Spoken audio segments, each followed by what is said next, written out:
जी, जामवंत जी, नल जी, नील जी, पूरी वानर सेना पता चल गया कि लंका में माता। आपके बीच में पत्रकार महोदय आए, इनका बड़ा बड़ा स्वागत, अभिवादन और अभिनंदन। अब पुल बनाया गया लंका में जाने जैसे वो राम सेतु बन रहा था, न जाने किन किन ने उसमें सहायता की थी।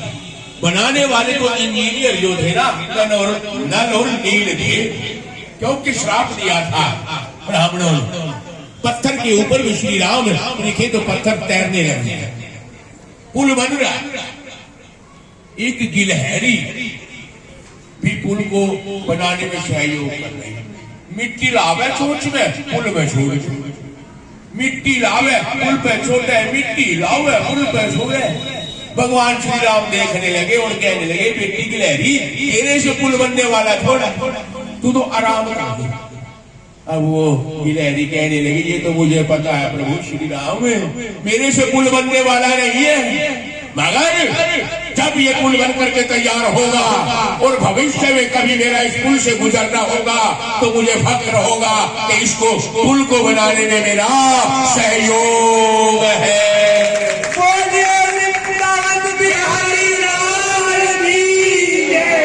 सहयोग बड़ा होगा। आप कथा का रसास्वादन करें। जब इस मंदिर के आगे से निकलोगे या मंदिर में आओगे तो तुम्हें भी बड़ा फक्र होगा कि हमारा इस मंदिर के अंदर श्रीमद् भागवत कथा का आयोजन हुआ था और मैंने सहयोग कथा में दिया था, तो सहयोग बड़ा हुआ करता है। बोल दो राधे राधे। अब युद्ध शुरू हुआ। भगवान श्री राम और रावण का युद्ध।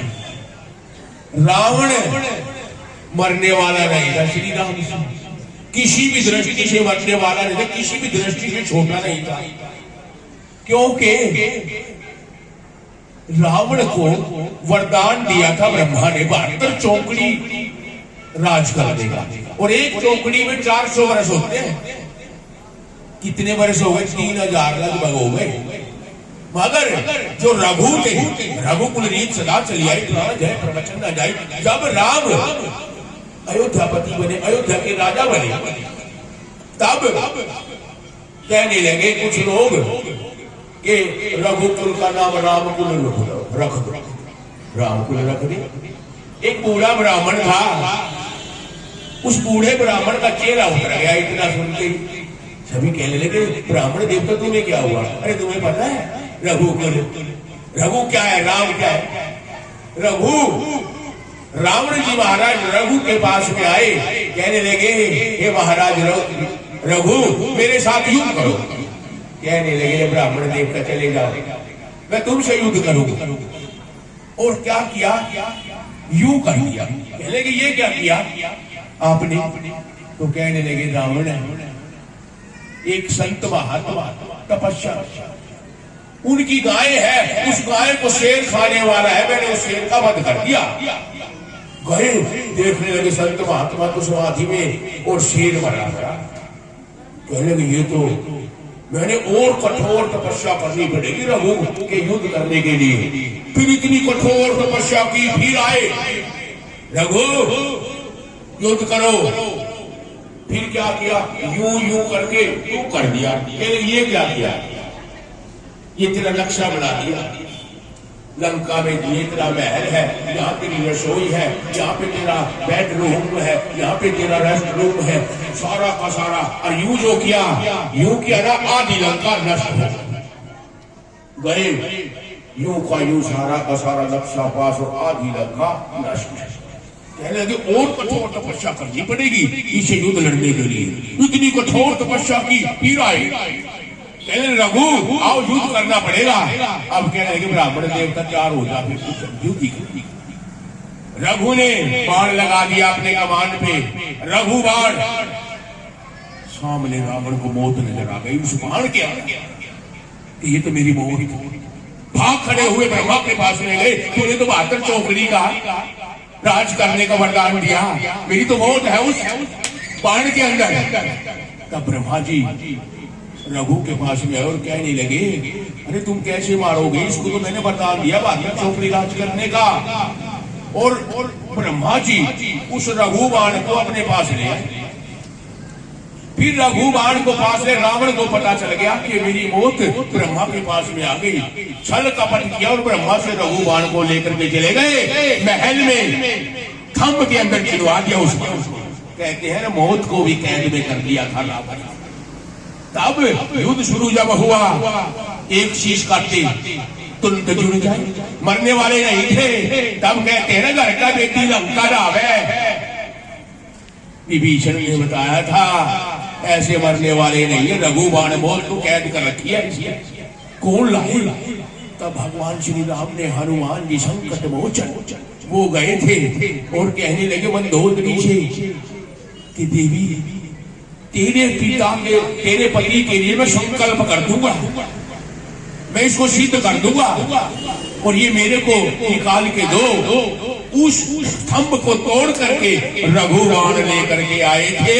तब भगवान श्री राम ने वध किया था रावण का। मरते वक्त भी ये कहा था श्री राम, अरे तेरे से मरने वाला नहीं था, तेरी जीत का एक कारण और मेरी हार का एक कारण। तेरी जीत का कारण तेरा भाई तेरे साथ था और मेरा भाई मेरे खिलाफ था। और ये श्यावर रामचंद्र भगवान की पुष्पक विमान में सवार होकर के भगवान श्री राम अपनी सेना को लेकर के अयोध्या में आए। और अयोध्या में जैसे आए उनके आने की खुशी में घर घर में दीप जलाए गए। उसी दिन से आपका दीपावली का त्योहार मनाया जाने लगा। और श्यावर राम भगवान की जय। बोलिए भगवान मर्यादा पुरुषोत्तम श्री राम की। कुछ दानी सज्जन जिन्होंने कुछ दान दिया है, 500 रुपए और 500 रुपए, दो बहनों ने साथ में चीनी दी है, बहुत बहुत धन्यवाद। 200 रुपए गुप्त दान और 15 किलो आटा, इन्होंने 200 रुपए कल दिए थे, आटा आज लेकर आइए बहन जी, बहुत बहुत धन्यवाद। 100 रुपए एक और सज्जन ने गुप्त दान दिए, बहुत बहुत धन्यवाद। 200 रुपए भाई भगवान दास जी ने दिए, बहुत बहुत धन्यवाद। बोलिए जय श्री राम, जय श्री राम। अब भगवान श्री हरि के 19वें अवतार, 19वें अवतार हुए बलराम जी का अवतार।